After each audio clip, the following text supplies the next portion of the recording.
Hello friends, good morning. For today, I'm gonna show you how to make diet egg sandwich. It is very good for breakfast. First, you have to steam egg. Leave it until 5 minutes or more. Okay. This is best for those people who are working in the morning and they don't have time to prepare breakfast. This one is very easy and very quick and very healthy. Okay. Hello friends. For today, I am going to share with you one of the quick egg sandwich. And if you're always on the go and you don't have time to prepare for food, this one is best. It's easy and it's quick to prepare. So we're going to use wheat bread.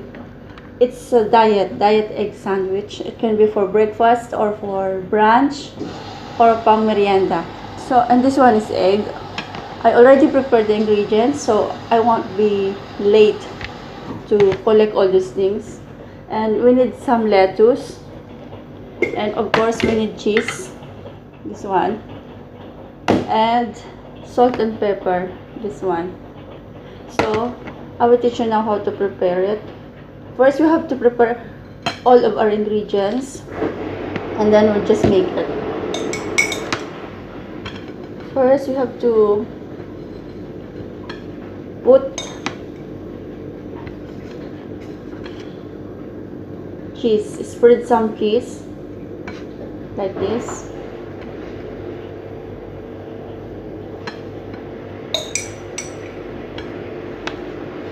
Okay, and then for those cheese lover, it is best also. Okay, and then we'll put our egg, this one.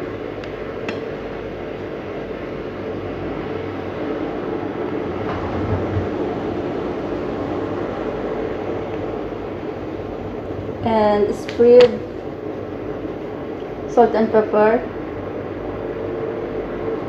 and then we'll put our lettuce like this and we'll cover it. So it's ready.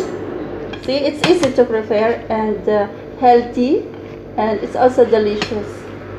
Yeah, so we need to make our own sandwich if we are hurrying and we don't have time to prepare. So this one is best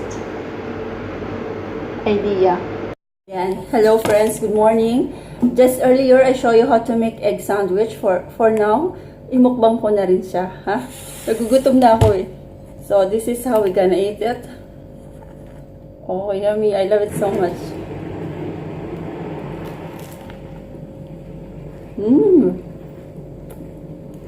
Very delicious and tasty. Kain po. Kain po tayo. Ako gumawa nito.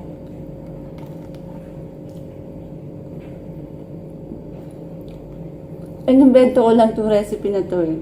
Inimbento ko to noong pa, pero ngayon ko lang siya vlog. Kasi ngayon lang ako naging vlogger. Pero matagal ko na to kinakain. So, hawakan natin mabuti para hindi siya mahulog.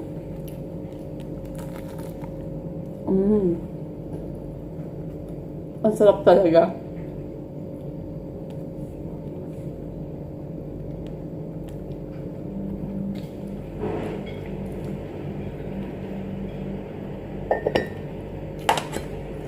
It is best with tea.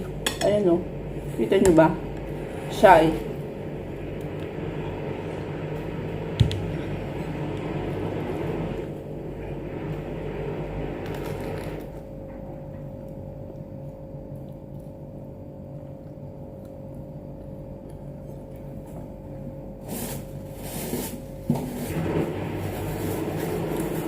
Ano siya eh. Mag-cheesy. I put a lot of cheese.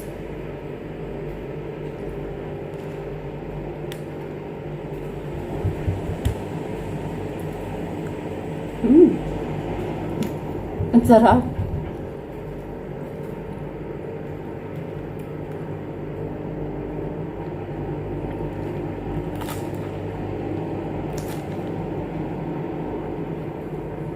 Kain po. Breakfast in the home.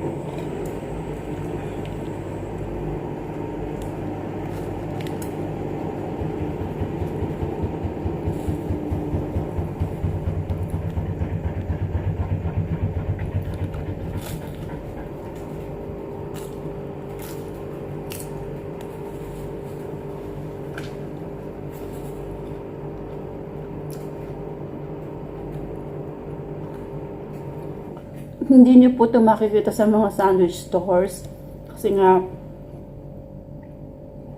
parang makalat siya kainin.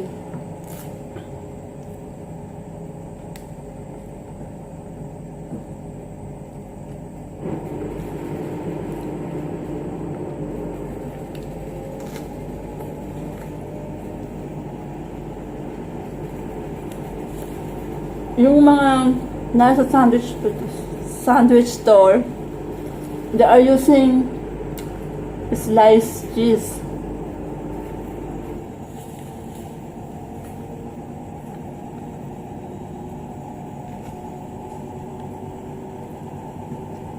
Pero ako, sa bahay, ang ginagamit ko yung cheese na cream.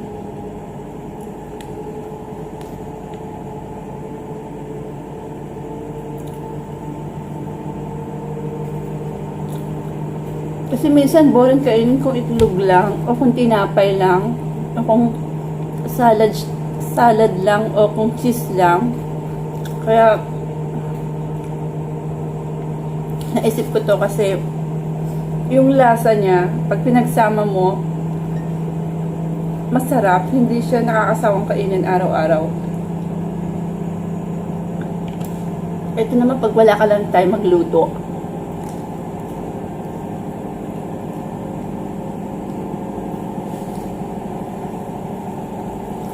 Kung nagmamadali ka,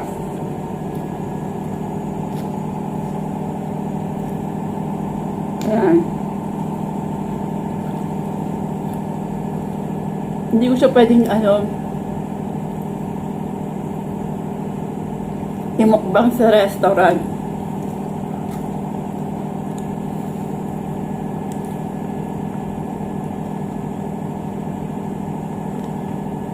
Kasi maraming tao dun eh.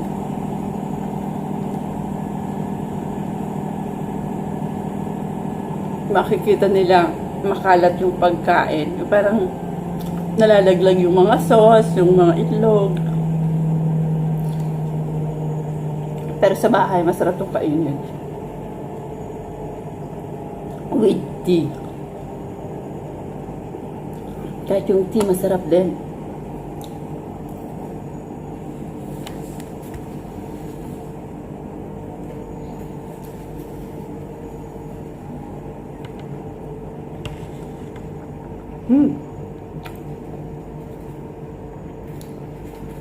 Nakakabusog na siya.